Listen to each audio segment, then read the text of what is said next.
बिस्मिल्लाहिर्रहमानिर्रहीम। Previous video में हमने देखा था कि जो हॉर्नर सिंड्रोम की डेफिनेशन, इसके कॉजेज़ और इसका डिफरेंशियल डायग्नोसिस, इस वीडियो में हम देखेंगे कि हॉर्नर सिंड्रोम में क्लिनिकल फीचर्स क्या क्या देखने को मिलते हैं।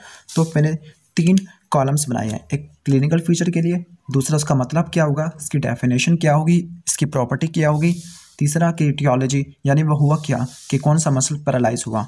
एक बात तो तय है कि यहाँ पे सिंपैथेटिक नर्वस सिस्टम अपना फंक्शन नहीं कर पा रहा हेड एंड नेक में, तो जो साइंस सिम्टम देखने को मिलेंगे वो सिंपैथेटिक नर्वस सिस्टम की एक्शन ना कर जाने की वजह से होंगे। जो पहला हमें क्लिनिकल फीचर देखने को मिलता है वो होता है मियोसिस। जो मियोसिस होता है इसका मतलब होता है एबनॉर्मल पिपिलरी कॉन्स्ट्रक्शन। एबनॉर्मल पिपिलरी कॉन्स्ट्रक्शन को मैं थोड़ा जूम कर लूँ। एबनॉर्मल पिपिलरी कॉन्स्ट्रक्शन,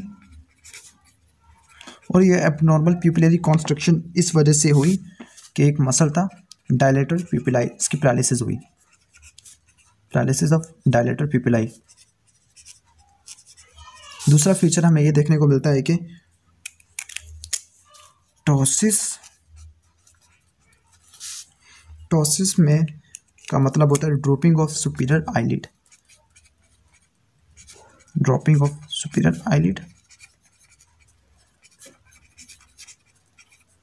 और ये इस वजह से होती है कि कुछ स्पेशलाइज्ड स्मूथ मसल फाइबर होते हैं लिवेटर पाल्पेब्रिस सुपीरियरिस के अंदर ही स्मूथ मसल फाइबर्स होते हैं, उनको बोलते हैं टार्सल मसल। तो paralysis of smooth muscle fibres जिनको हम टार्सल मसल्स भी कहते हैं, और ये लिवेटर पाल्पेब्री सुपीरियरिस के अंदर ही होते हैं, पाल्पेब्री सुपीरियरिस। तीसरा फीचर हमें देखने को मिलता है एनहाइड्रोसिस।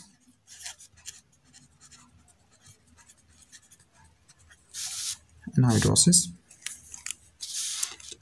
का मतलब होता है loss of sweating on face and neck, loss of sweating, और ये फेस और नेक में नहीं देखने को मिलेगी। और ये इस वजह से हुई इनके जो कोलिनर्जिक न्यूरॉन्स थे उनका लॉस्ट हुआ, तो loss of cholinergic sympathetic fibres.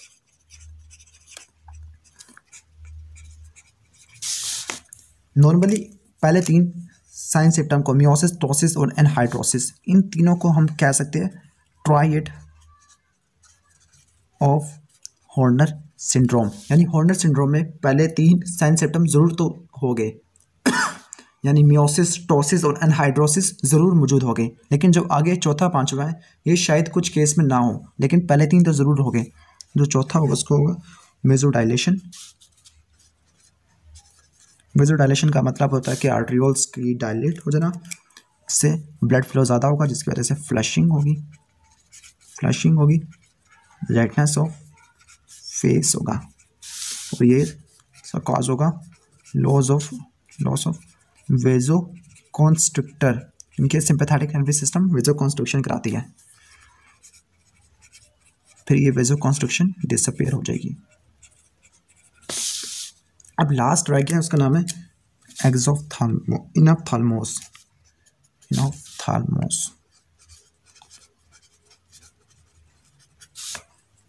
जो इनॉप्थाल्मोस होती है इसका मतलब होता है आई बॉल सिंकिंग, यानी जो आई होती है वो ऑर्बिट के अंदर धंस जाती है, उसको बोलते हैं इनॉप्थाल्मोस। और एक होती है एक्सोप्थाल्मोस, वो थायराइड डिजीज में देखने को मिलती थी, एक्सोप्थाल्मोस गोइटर में। तो retraction of eye into orbit is called enophthalmos. और उसका जो मेन कॉज ये होगा कि जो स्पेशलाइज्ड स्मूथ मसल फाइबर होते हैं जो ऑर्बिट के फ्लोर में होते हैं उनकी पैरालिसिस होना। तो paralysis of smooth muscle fibre जिनको हम ऑर्बिटैलिस भी बोल सकते हैं, orbitalis in the floor of orbit.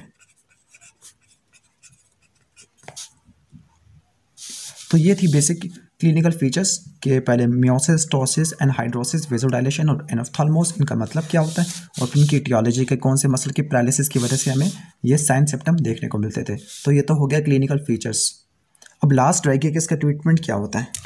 Treatment थोड़ा बहुत देख लेते हैं कि ड्रग्स हम कौन सी दे सकते हैं।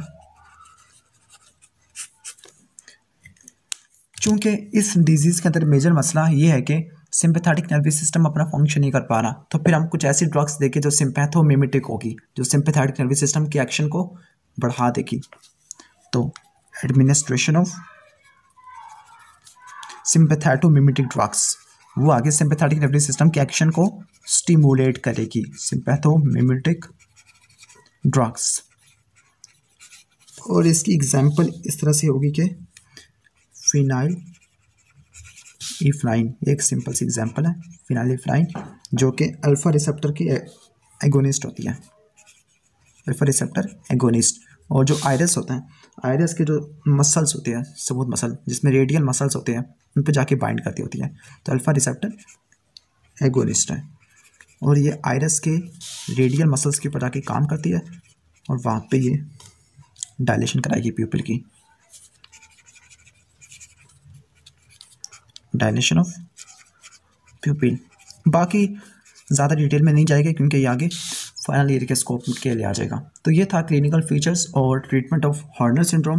तो बेसिकली हमने 2 वीडियोस के अंदर हमने क्या क्या कवर किया, हॉर्नर सिंड्रोम की definition, aetiology, differential diagnosis, clinical features थे, एक्शन ऑफ ड्रग्स की बेस पर, फिर हमने इसका क्लिनिकल फीचर्स और ट्रीटमेंट। इसी तरह हमने हॉर्नर सिंड्रोम के ऊपर पूरा फ्लो चार्ट ड्रा कर लिया है। तो अगर वीडियो पसंद आई तो फिर इसको लाइक कीजिएगा और शेयर भी कर लीजिएगा, चैनल को ज़रूर सब्सक्राइब कर लीजिएगा। Thanks for watching this video. Allah हाफिज़।